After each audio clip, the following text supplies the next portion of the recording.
la garantía de que Él va a terminar la buena obra que comenzó en cada uno de nosotros es el amor de Él mismo. Esa es la garantía que efectivamente nosotros tenemos. Gracias a Dios que en este nuevo pacto Él ya no nos encargó a nosotros la responsabilidad. Digamos que la responsabilidad nuestra en el nuevo pacto es básicamente permitirle a Dios el que haga realidad en nosotros todo lo que Él ya ha previsto y ha provisto para nuestra vida. Y como decíamos la semana anterior, el gran desafío que nosotros tenemos en este nuevo año, ¿verdad? No es como normalmente las personas naturales y normales hacíamos, y es hacernos un listado de cosas que queremos lograr, un listado de cosas que queremos cambiar, un listado de cosas que queremos mejorar, sino es verdaderamente el que en nosotros se revele la provisión de Dios, que en nosotros se revele la vida que Él nos dio para que ya no vivamos nosotros las circunstancias de nuestro día a día en función de nuestras propias capacidades, nuestras propias fuerzas, nuestras propias decisiones, nuestros propios inventarios, si queremos verlo así, sino que podamos enfrentar las circunstancias de nuestra vida con el poder de Dios, que es lo que Dios a usted le dio para que pueda hacer frente a cada circunstancia. De ahí que la Escritura y el Espíritu Santo en varias de las epístolas, ¿verdad?, se atreve a decirnos que tengamos por sumo gozo, por ejemplo, cuando nos encontremos enfrentando pruebas y dificultades. Tengamos por sumo gozo. Es evidente que esta palabra no está dada al viejo hombre, porque el viejo hombre no puede tener sumo gozo cuando hay pruebas y dificultades. ¿Qué sucede cuando hay pruebas y dificultades en nuestra naturaleza adámica? Tememos, lloramos, nos preocupamos, nuestra fe es probada, nos apartamos de Dios. Pero sin embargo, fíjese, la Escritura dice que nosotros debemos tener por sumo gozo cuando nos encontramos en dificultades y en pruebas y en problemas. ¿Para quién va esa palabra? Esa palabra va al nuevo hombre, porque el nuevo hombre puede ver desde una manera distinta el problema y la dificultad. El problema y la dificultad no son más que circunstancias y situaciones que Dios permite para que el poder de Dios se perfeccione en nosotros. Pero nosotros nos perdemos muchas veces la oportunidad porque nuestro enfoque en las pruebas y en las dificultades, generalmente, porque así es nuestra naturaleza, es en que se solucione la situación exterior. Que se solucione la situación exterior. Cuando usted ve, por ejemplo, que el apóstol Pablo en un momento determinado tuvo un problema, la Escritura habla de que él tenía un aguijón en la carne, y él dice que 3 veces oró a Dios, 3 veces pidió a Dios que le quite el aguijón. Es evidente que era un problema serio que él tenía, que le estaba molestando y que le estaba dificultando. 3 veces él le pidió a Dios que le quite el aguijón. ¿En dónde estaba el enfoque del apóstol Pablo en la petición a Dios? A que le quite el problema. ¿Y qué le respondió el Señor? Y le dijo: no te voy a quitar el problema y no te voy a quitar el aguijón. Porque desde la perspectiva de Dios, el problema de Dios era que el aguijón tenía que cumplir un propósito. ¿Cuál era el propósito? Y después el apóstol Pablo evidentemente se enfoca nuevamente en la realidad, ¿no es cierto? Y él, a pesar de que 3 veces pidió que se le quite el aguijón, pero el Señor le respondió las 3 veces que no se lo iba a quitar, entonces él entendió, ¿verdad? Y el Señor le mostró que el tema central era que el enfoque de él en esa circunstancia era que el poder de Dios se perfeccione en esa debilidad. Es decir, que el poder de Dios se haga real en él, en esa circunstancia de incapacidad del apóstol Pablo, para que Dios pueda efectivamente demostrarle a él que la vida que él tiene en él es real, es verdadera, ha provisto, ha previsto y es más poderosa que el problema y que el aguijón. Esa es la gran diferencia. Entonces, es evidente que nosotros, cuando estamos pasando por cualquier tipo de circunstancia, normalmente negativa, ¿verdad?, tenemos la posibilidad de o enfocarnos desde nuestra perspectiva carnal en la solución del problema, y nuestra relación con Dios va a estar centrada, y nuestra oración con Dios va a estar centrada en la sanación, en arreglar la circunstancia en la cual nos encontramos, y no va a estar centrada en la confianza que nosotros le debemos tener a Él, ¿verdad? Para que efectivamente se haga realidad todo aquello que Él ha dicho que ya ha provisto. Entonces, ¿qué es más valioso para Dios?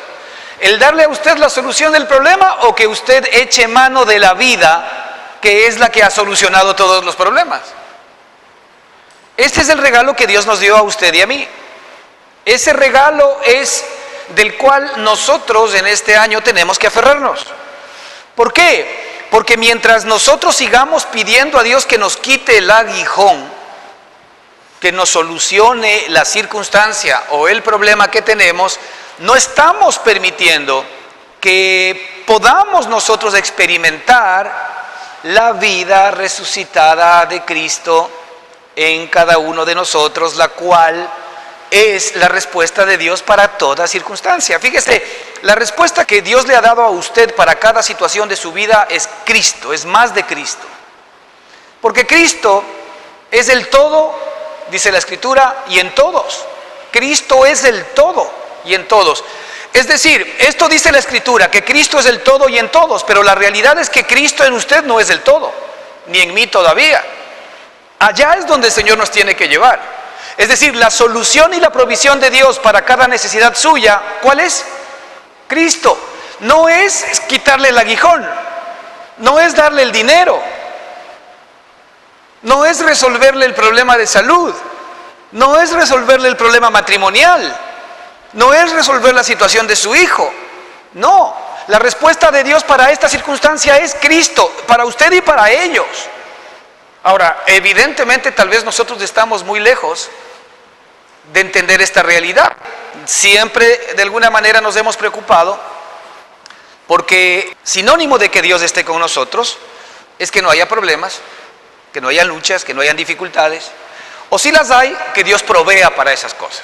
Ahora, la verdad es que Dios sí provee, esa es la verdad, pero no a la manera que usted normalmente propone. ¿Por qué? Porque fíjese, solamente usted mire esta circunstancia. Cada problema, cada lucha, cada dificultad que usted esté viviendo el día de hoy, ¿qué le trae? ¿Tranquilidad, paz, estabilidad o inestabilidad? Le trae inestabilidad. Entonces, su relación con Dios, ¿en qué se va a basar? En que las cosas de fuera estén bien. Y fíjese lo que dijo el Señor a los discípulos: en el mundo hallaréis aflicción. En donde Él prometió que no iban a haber problemas, que no iban a haber dificultades. Más bien Él lo aclara y dice: en el mundo hallaréis aflicción. Así que el cristianismo no tiene que ver con el hecho de que no van a haber problemas. A veces nos venden esa idea de que si nosotros somos cristianos, evidentemente ya no nos deberían suceder cosas malas porque ahora nos portamos así, nos portamos asados, somos buenas personas, ya no hacemos esto, ya no hacemos lo otro. Entonces esto es más o menos como un trueque: Señor, yo me porto bien, trato de ser lo mejor que pueda y yo espero de ti que tú me bendigas. Pues no es así en el cristianismo. Los apóstoles que estuvieron tan compenetrados con Dios, usted vio la gran cantidad de problemas que tuvieron. El apóstol Pablo, por ejemplo. El apóstol Pablo llegó a tener miles y miles de problemas.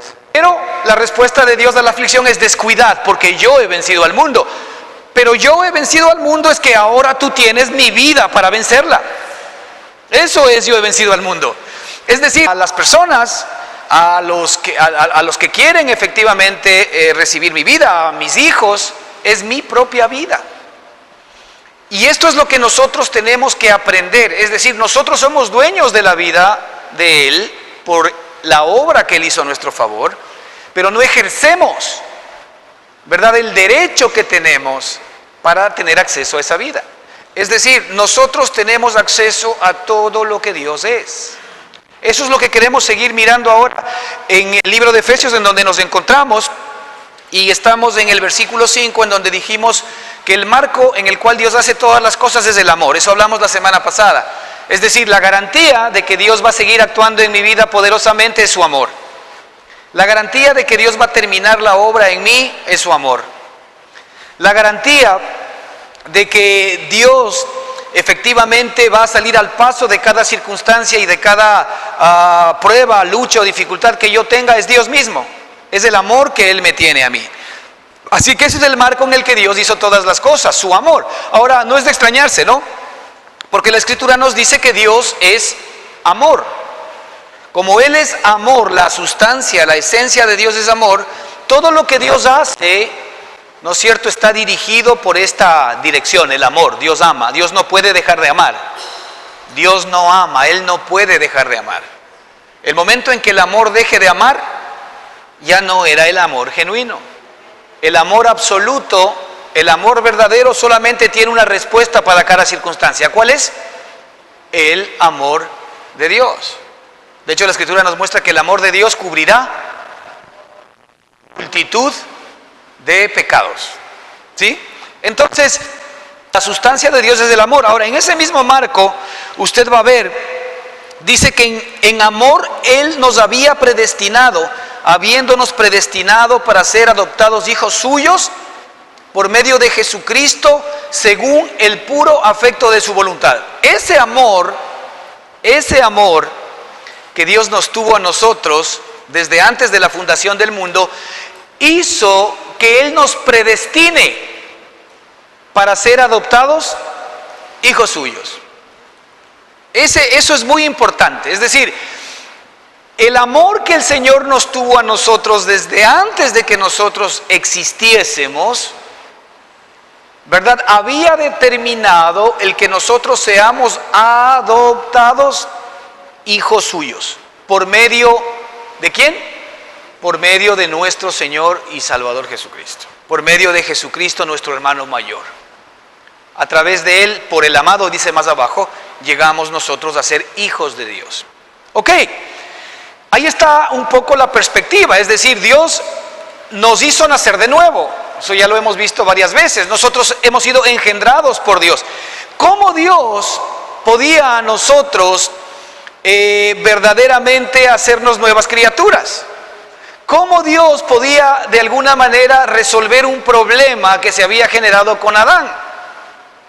Ese problema que se había generado con Adán es que nosotros de Adán, ¿qué recibimos? La naturaleza pecaminosa. Nosotros recibimos de Adán la naturaleza pecaminosa.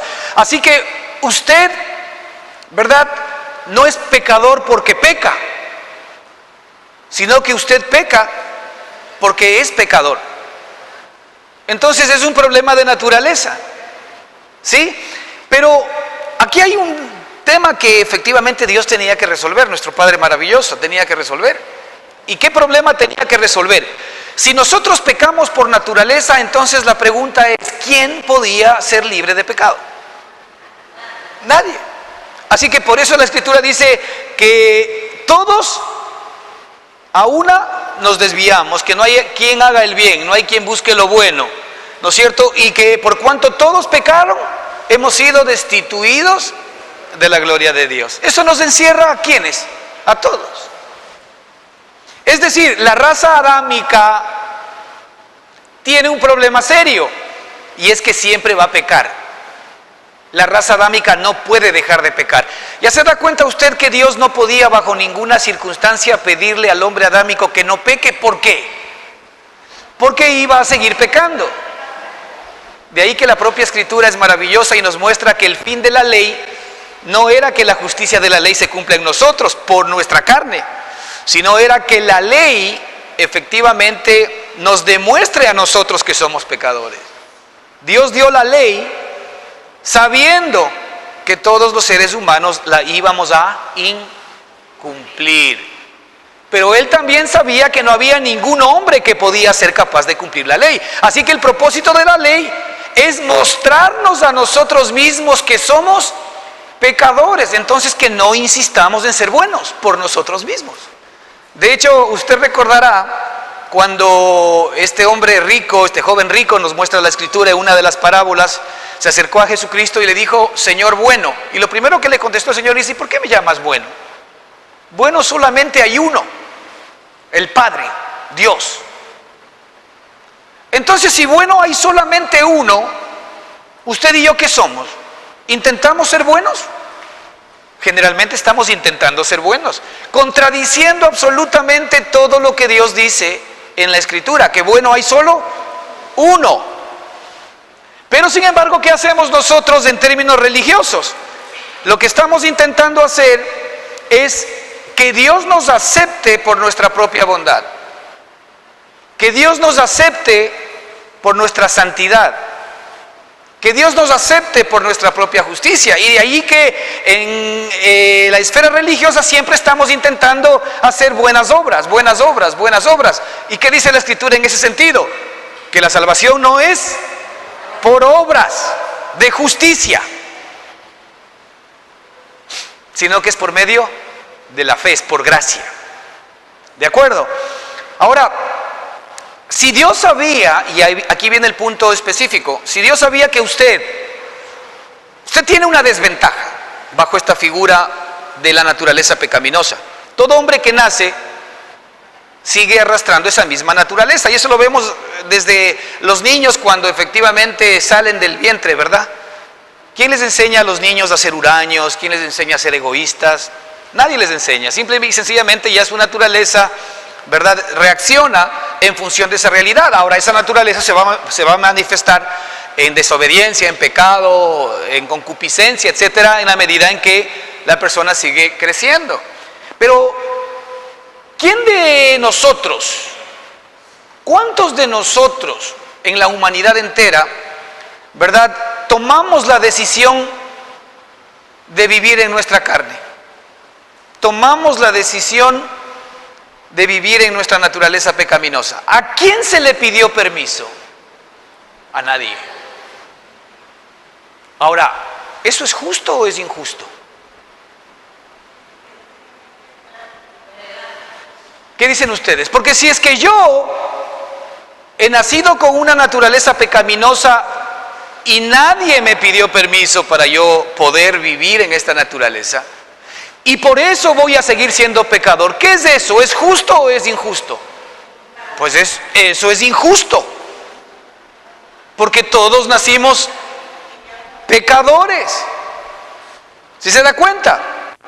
Es injusto desde esa perspectiva. Pero allí es donde Dios nos viene a hacer justicia a nosotros. Eso quiero que entiendan.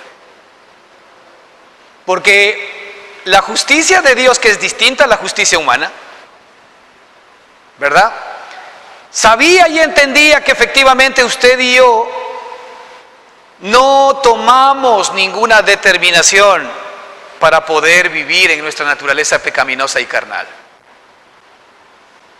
Entonces, como Él es Dios y como nos ama, por el gran amor que nos amó, Él nos predestinó desde antes de la fundación del mundo, sabiendo lo que nos iba a suceder, porque nos amó siempre. Nos predestinó para que seamos adoptados hijos suyos.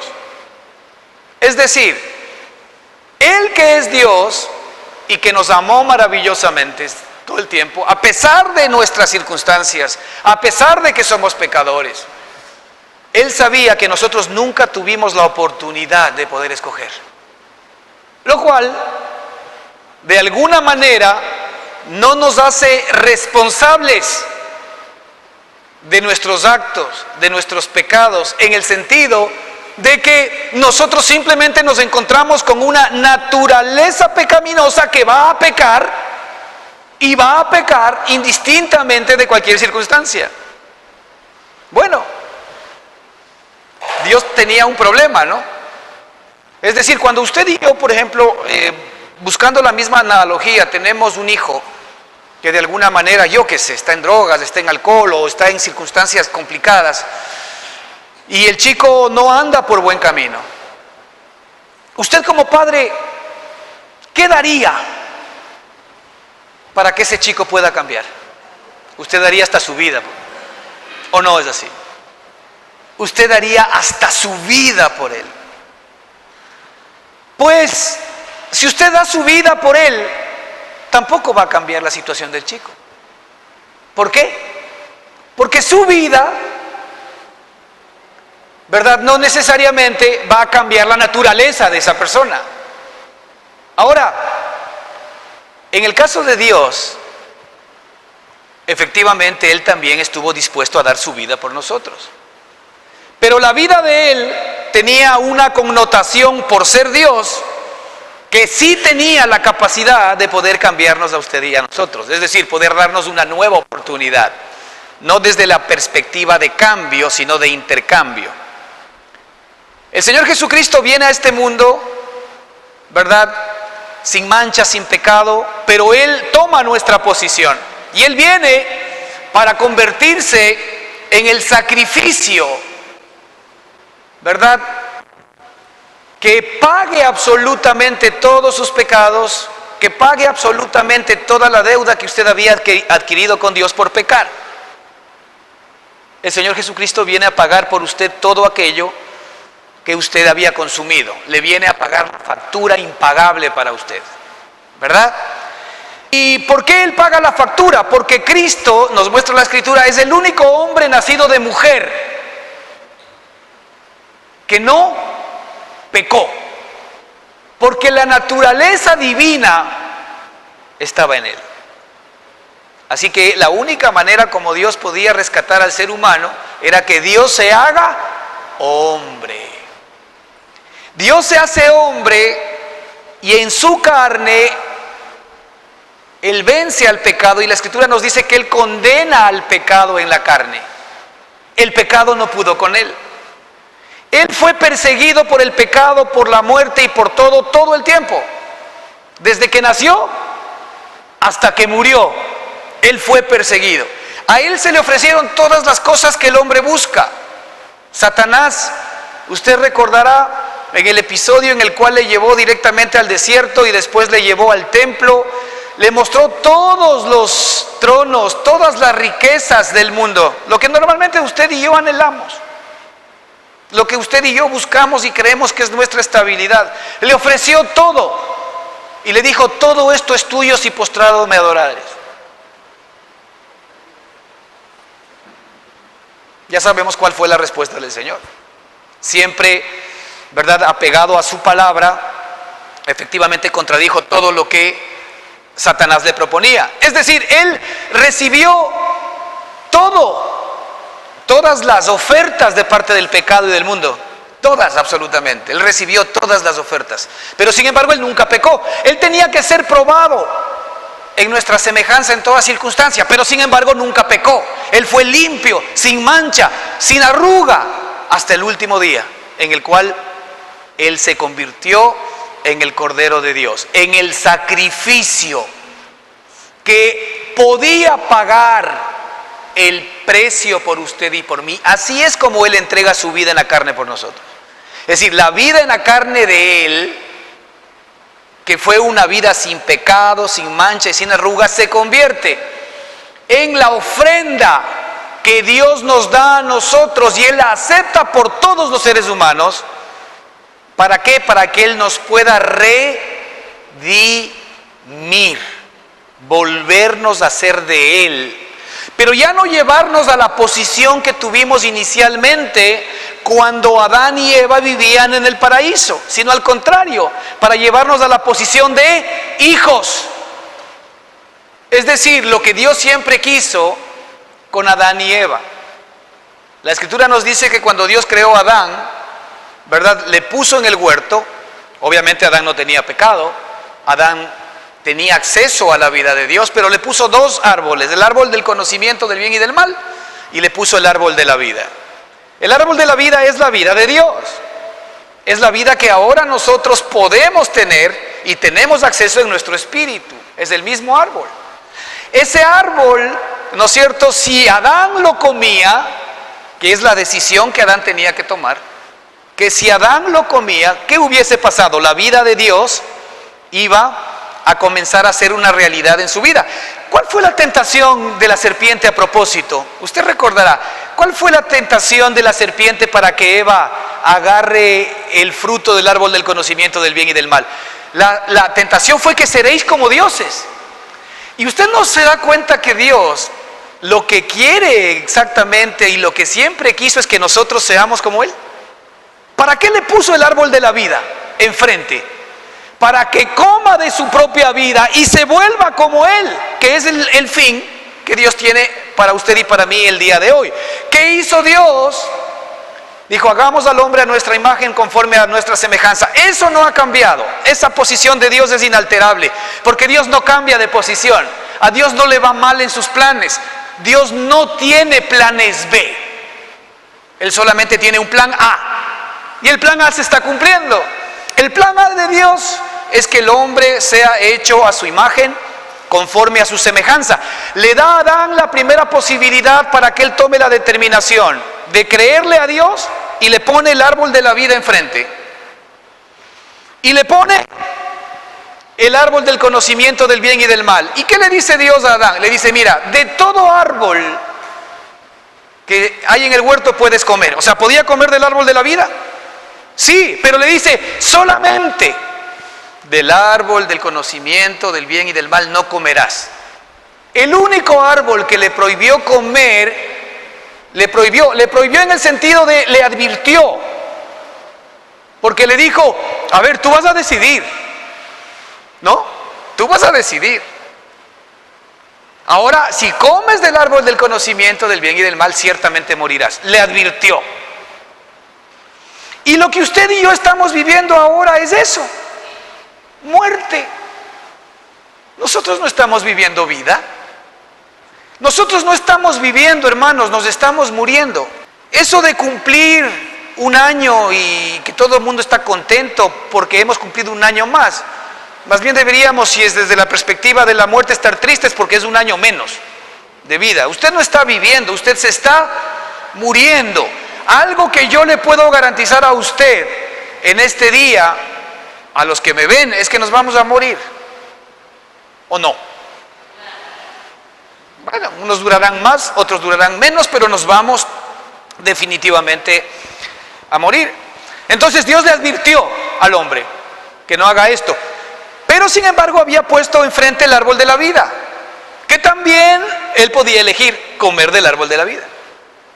Pero ya sabemos la fatal decisión que él tomó. Tomó la fatal decisión porque vino la serpiente le engañó. ¿Y qué es lo que le prometió? Porque el hombre tenía un conocimiento de Dios, el hombre tenía una comunión con Dios, el hombre había tenido acceso a ver lo que Dios era y wow, Dios era espectacular. Y la serpiente le dice a la mujer, le dice, seréis como dioses, seréis como Él. Cuando Dios había predispuesto que sean como Él, pero efectivamente tenían que decidir el comer del árbol de la vida. Ahora, muy bien, ya sabemos la fatalidad del hombre, comió del árbol equivocado y la respuesta del hombre somos nosotros el día de hoy aquí. Ahora, como Dios sabía que usted y que yo no tuvimos la posibilidad de Adán para que efectivamente podamos tomar esta determinación, efectivamente Él paga nuestros pecados en la persona de Jesucristo, Él va a la cruz del Calvario y como dice la Escritura, la muerte de Cristo es la muerte de la humanidad. Porque Cristo lo que hace básicamente es crucificar su primera creación. Cristo crucifica a la humanidad, Cristo crucifica al mundo, Cristo crucifica a Satanás, Cristo crucifica la carne. ¿Qué dice respecto de nosotros la Escritura en Romanos 6:6? Sabiendo esto, que nuestro viejo hombre fue crucificado juntamente con Él. Nuestro viejo hombre fue crucificado juntamente con Cristo. Es decir, nuestro viejo hombre para Dios ya fue eliminado, murió. De ahí que a todos aquellos que estamos en Cristo, el Señor nos dice, de modo que si alguno está en Cristo, nueva criatura es. Las cosas viejas pasaron, todo lo que usted era, todo lo que usted hoy entiende que es, pasó. Ese es el gran descubrimiento que tenemos que hacer en nuestra propia vida. Las cosas viejas pasaron, he aquí, todas son hechas nuevas. Es decir, he aquí, tú tienes acceso a toda la nueva creación de Dios, que es Cristo Jesús, como el nuevo hombre, el nuevo Adán. Por eso a Cristo se le conoce como el postrer Adán, porque Él es la cabeza de la nueva creación. Y en esa nueva creación, ¿verdad? Dios nos introduce a todos aquellos que por supuesto ponemos nuestra fe y nuestra confianza en nuestro Señor y Salvador Jesucristo. Así que, ¿qué es lo que sucede ahora? Fíjese lo que Dios hizo. Dios muere por nosotros, paga todos nuestros pecados, Dios crucifica nuestra vieja naturaleza, Dios crucifica a Satanás, al mundo, al pecado, Dios crucifica todo lo antiguo y todo eso lo sepulta juntamente con Él. Sepultado. Estamos hablando desde la mente del Señor. Pero sin embargo, ¿Dios qué hace? Dios lo resucita. El Señor nos da vida juntamente con Él, a todos los seres humanos. ¿Qué tenemos que hacer nosotros ahora? Pues nada, creer, recibirle como nuestra vida, nuestra nueva vida, no como la vida vieja para que te arregle problemas, que ahí viene el problema que efectivamente tenemos nosotros hoy cuando nos relacionamos con Dios. Porque estamos tratando de entender nuestra relación con Dios en el viejo hombre y estamos tratando de que Dios siga resolviendo nuestras circunstancias en base a lo que nosotros creemos que es importante para nosotros y no nos damos cuenta que el Señor ya ha previsto todo para cada uno de nosotros y en la nueva vida, ¿verdad?, en la cual Él nos hace renacer. En la nueva vida de Jesucristo, Él nos ha dado todas las cosas que necesitemos. ¿Qué vimos nosotros en Efesios capítulo 1? Dice: bendito sea el Dios y Padre de nuestro Señor Jesucristo, que nos bendijo con toda. No hay más bendiciones. Nos bendijo con toda bendición espiritual en los lugares celestes en Cristo Jesús. Si usted mañana dice: Señor, bendíceme, está desconociendo que ya le bendijo. Más bien usted lo que ahora tiene que hacer es aprender a acceder a las bendiciones que ya son suyas por la obra maravillosa de Jesucristo. Entonces, ¿qué hace el Señor? El Señor nos vuelve a hacer nacer de nuevo. La Escritura dice: de tal manera amó Dios al mundo que ha dado a su único Hijo Jesucristo, ¿verdad?, para que todo aquel que en Él cree no se pierda, mas tenga vida eterna. En otro versículo, la Escritura nos dice que Él nos dio la potestad de ser hechos hijos de Dios. Es decir, ¿sabe qué es lo que Él hace? Nos da una nueva vida, nos vuelve a crear de nuevo. Es decir, si usted como padre tiene un problema con su hijo, y si usted pudiese, en lugar de entregar su vida, darle a él una nueva vida, ¿le daría o no? Sí, ¿verdad? Porque si usted está dispuesto a entregar su propia vida por su propio hijo, pero si usted tuviese el poder que Dios tiene para hacerle a su hijo nacer de nuevo, una nueva persona, una nueva criatura, ¿usted lo haría o no lo haría? Claro, ¿qué cree que hizo el Señor con nosotros? Él nos hizo nuevas criaturas.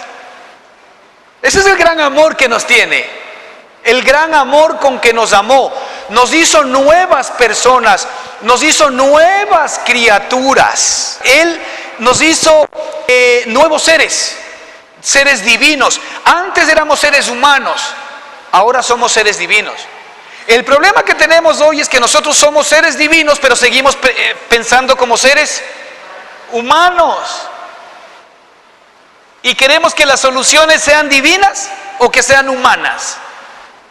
¿Qué soluciones queremos? ¿Que sean divinas o que sean humanas? Fíjese este versículo: que aunque pases por los ríos o aunque pases por las aguas no te anegarán, no te ahogarán. Que aunque pases por el fuego no te quemará. Nos está diciendo, así es como son las salidas divinas. Cuando tú estás pasando por problemas imposibles, el Señor dice: no te harán daño. Salida divina. Pero Él dice: cuando pases por el agua, cuando pases por el fuego, tú serás más que victorioso. ¿O no es así? Eso es alusivo a todos los problemas. Ahora, para que yo pueda tener la experiencia de la vida de Dios en mí y de la provisión de Dios en mí, ¿qué tiene que suceder en mi vida? ¿Tengo que pasar por los ríos? ¿Tengo que pasar por el fuego? ¿O mejor no? ¿Qué dicen ustedes? la carne dice mejor no. Ahí está el grave problema que tenemos. Porque nosotros lo que estamos buscando en nuestra relación con Dios son salidas humanas, son respuestas humanas, es provisión humana, no es provisión divina. ¿Por qué? Porque estamos todavía desenchufados con algo que Él nos dice que ha hecho por nosotros, que nos adoptó como hijos suyos. Ahora, si somos hijos, no somos hijos adoptados, y ya lo dijimos aquí alguna vez desde una perspectiva civil.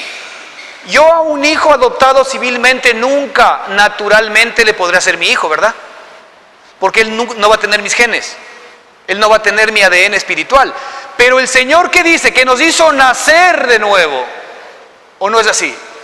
Entonces Él nos dio sus genes, Él nos dio su ADN espiritual. Si Él nos dio sus genes y su ADN espiritual, entonces yo soy divino. ¿Usted qué es? Si ha nacido de nuevo, usted es un ser divino. Pero esa parte todavía no se ha manifestado en su vida.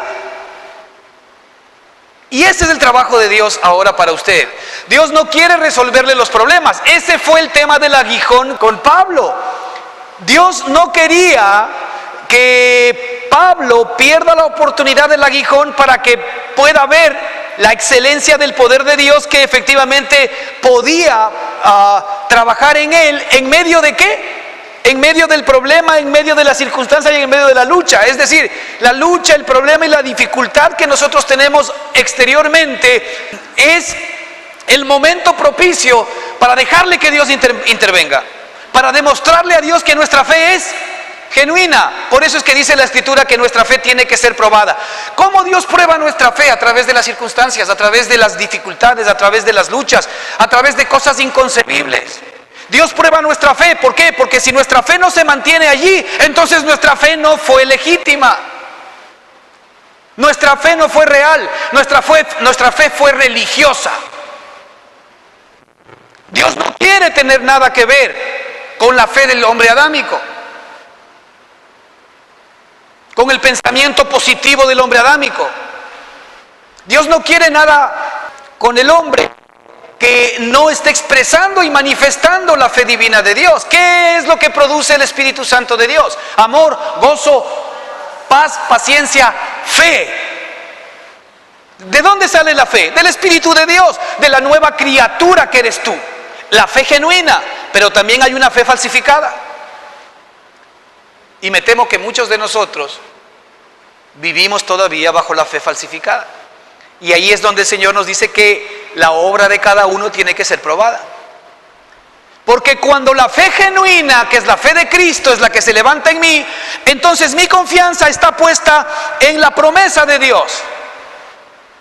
Paso por el fuego.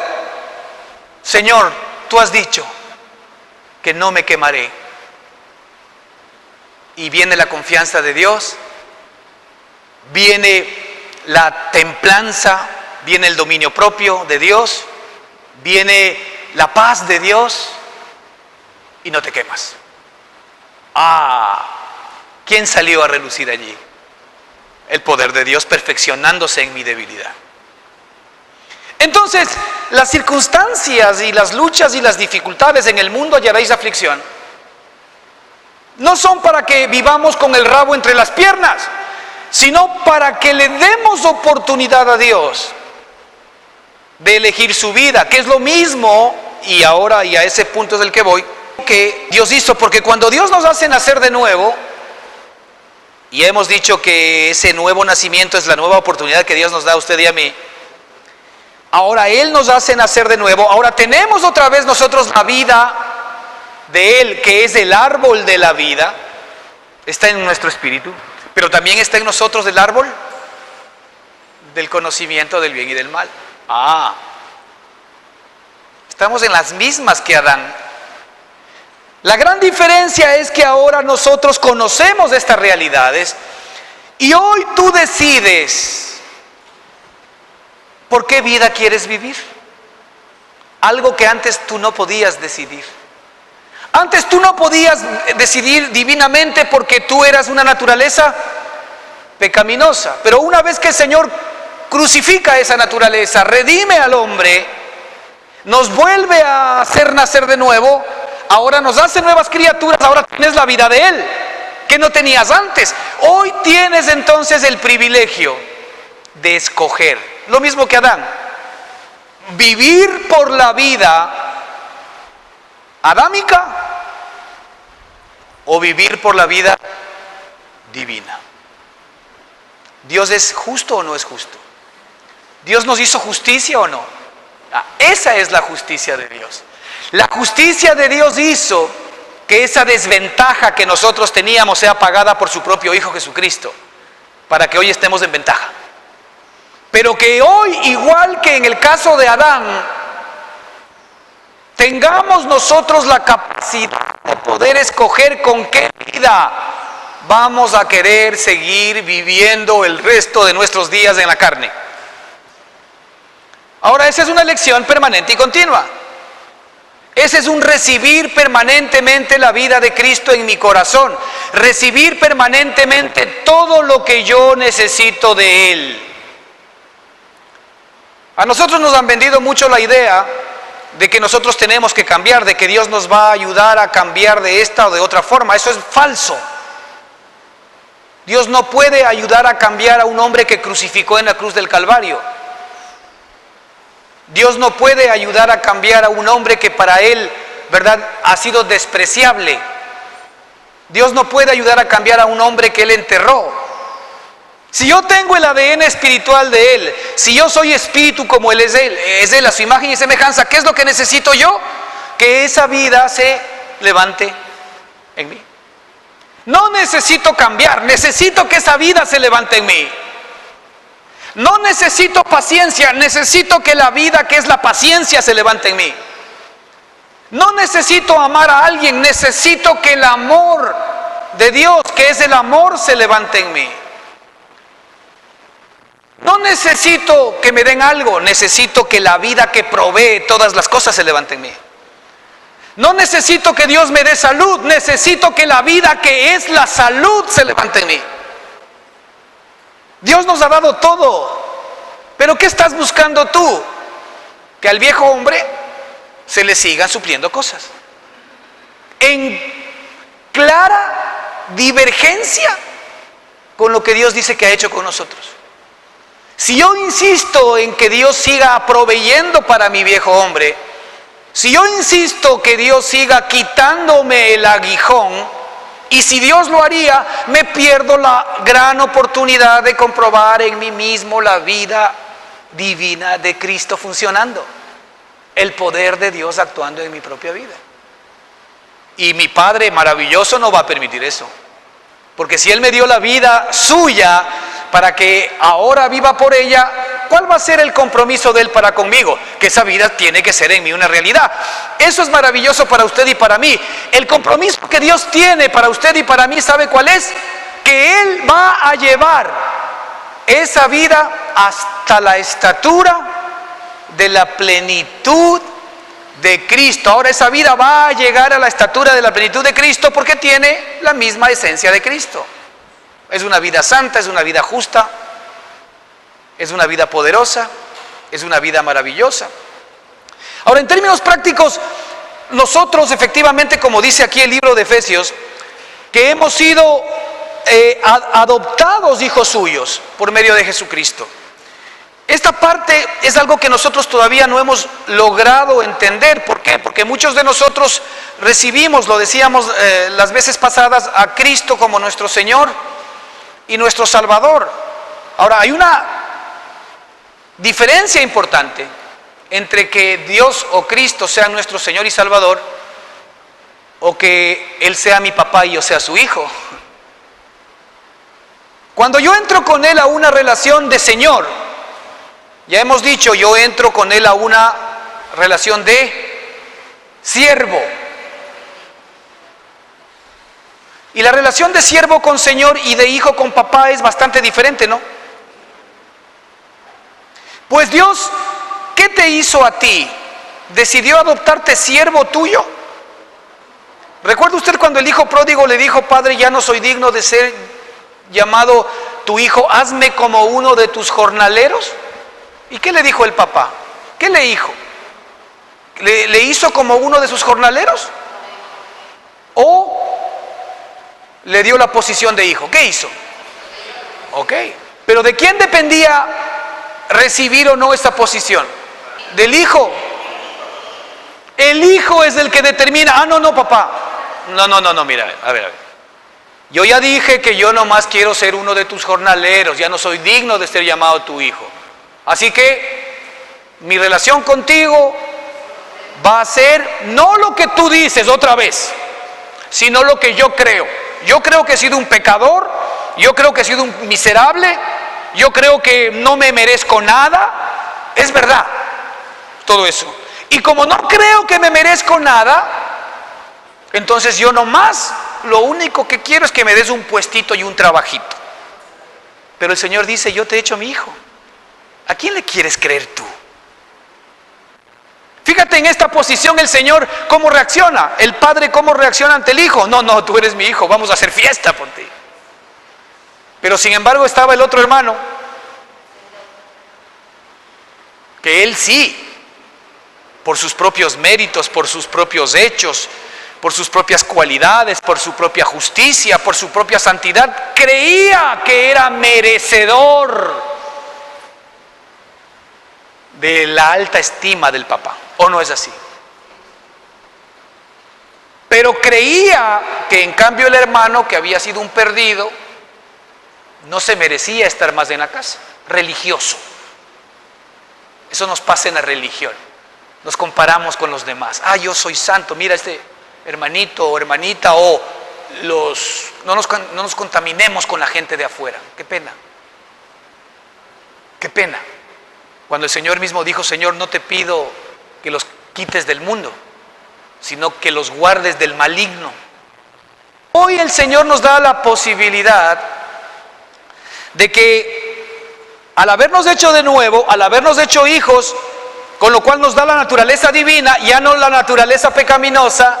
La naturaleza divina hoy puede, así como en Cristo Jesús operó la naturaleza divina todo el tiempo, el 100%, y nunca pecó, y tuvo poder sobre toda circunstancia, esa misma naturaleza hoy es nuestro derecho. Esa misma naturaleza hoy, ¿verdad?, nos acompaña. Pero la única diferencia está en que yo elijo. Si algún momento yo recibí en una primera instancia, y Dios lo entiende, a Cristo como mi Señor y Salvador, y mi relación de Él máximo ha sido una relación de siervo, pues el Señor te tiene una buena noticia. El Señor te dice aquí en Efesios que por el amor que Él te tuvo, te predestinó para ser adoptado hijo. Entonces yo hago una pregunta: ¿tú has recibido en tu corazón la adopción de hijo? ¿La has recibido? ¿Tú verdaderamente tienes ya, verdad, esa relación con Dios, o has recibido tu nueva relación con Dios, que ya no es la relación antigua de siervo, sino ahora la relación de hijo que te da derechos? ¿Ustedes recuerdan de la mujer que le habló de que no podía dar de la comida a los hijos de los perrillos? ¿Sí?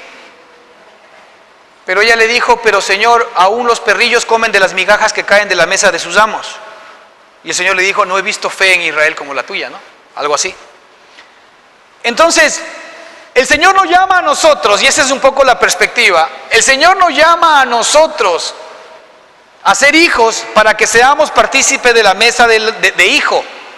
Pero nosotros normalmente en nuestra relación religiosa le estamos pidiendo al Señor que nos mande las migajas, cuando el Señor ahora nos dice que somos hijos. Fíjese lo que dice el Señor. No, dice: la comida es para los hijos. Ok, nosotros somos hijos.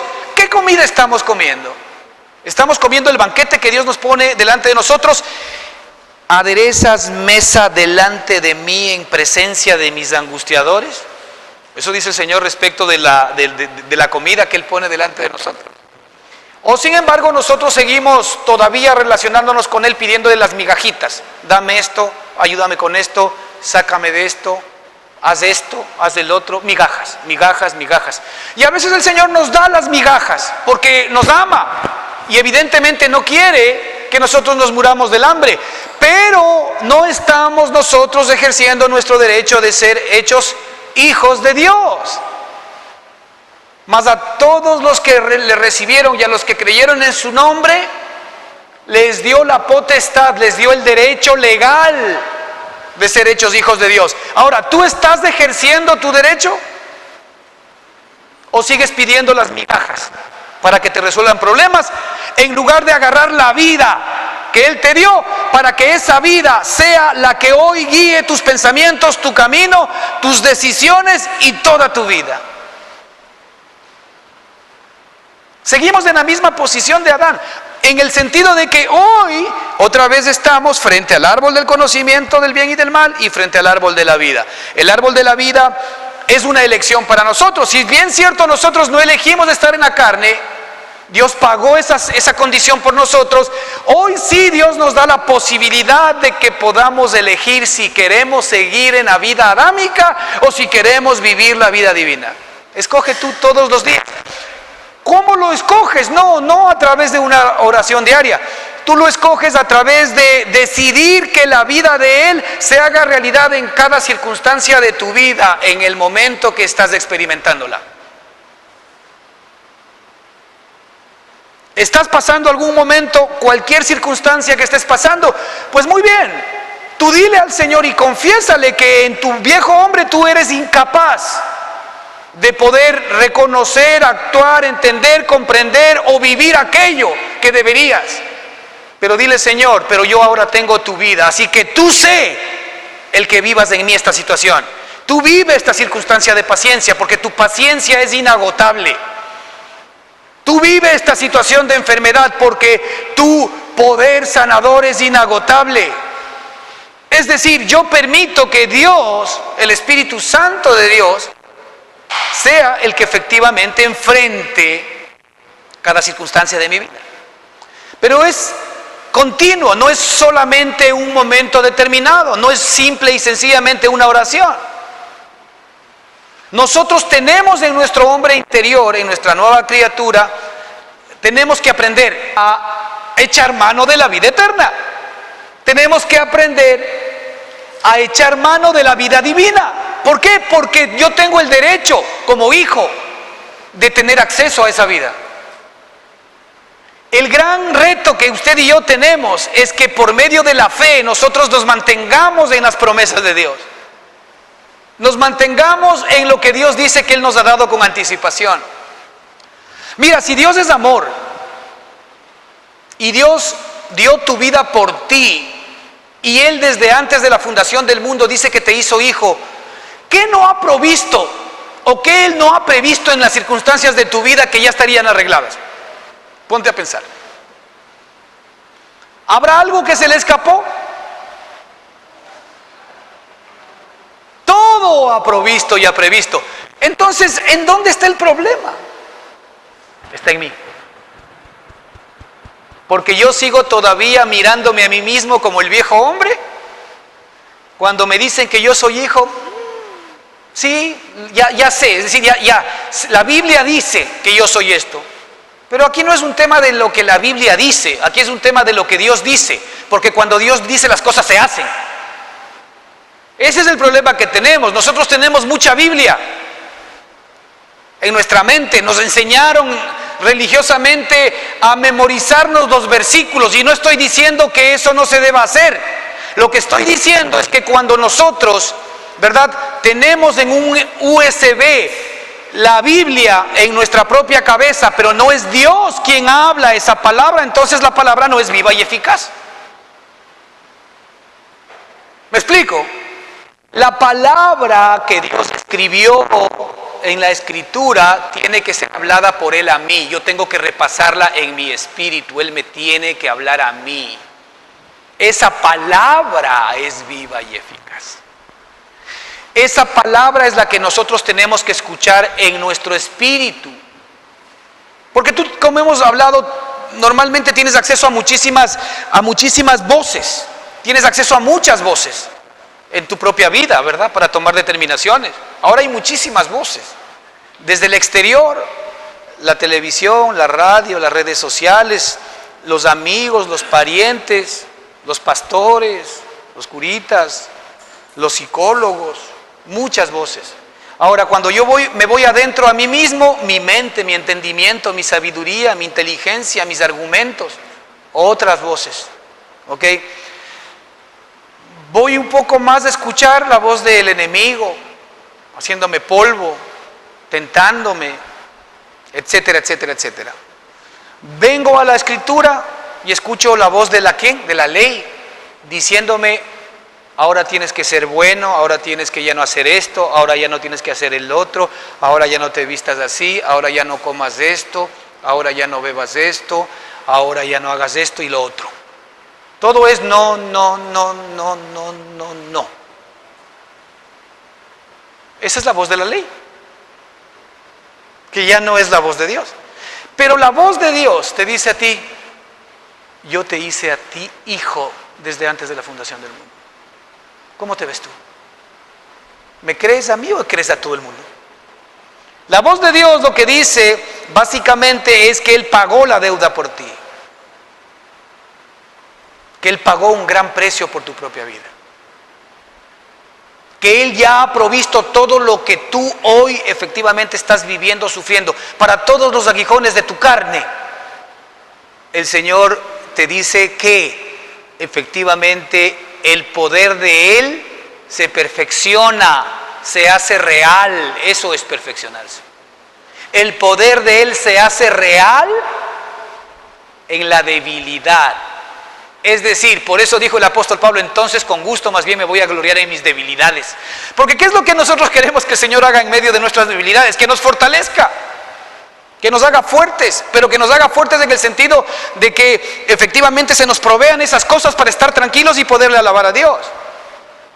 Pero no es así, porque la vida de Él se manifiesta justamente en circunstancias que para nosotros son imposibles. Cuando pases por las aguas, no te anegarán.